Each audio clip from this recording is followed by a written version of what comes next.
Biblical misconception number 3, do not judge. This verse gets used and abused all the time, and the idea is like, oh, you're not supposed to judge. Aren't you a Christian? You can't judge me.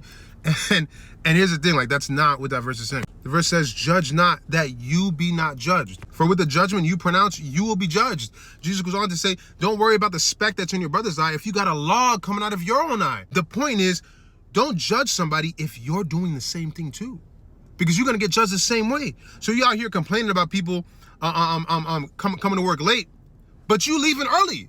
So what's the issue? You're doing the same thing in a different way. Like, you can't be judging people for stuff if you're also doing the same thing.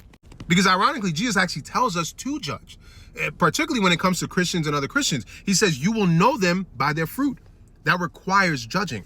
If you're out here saying you're a Christian, but you popping bottles in the club and twerking on tables, we can call that out. Like, yo, what you're saying and what you're doing are not in alignment. This is not the type of fruit we're supposed to be bearing. Now, the way that I say it is important, because the Bible also says, speak the truth in love. I don't have to be condescending. I don't have to tear you down. I don't have to be a bigot.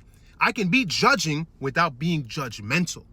But it's still judging. I still have the right to call that out, as long as I'm not also guilty of doing the same thing.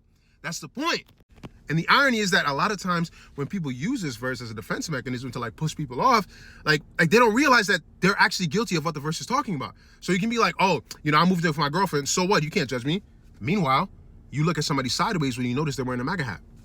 Or you feel some type of way when you find out somebody voted for Kamala. You're judging them based off their political choices, but you don't want to be judged based off your relational choices. It's still judging in both cases. You can't have your cake and eat it too, because now Jesus is talking about you.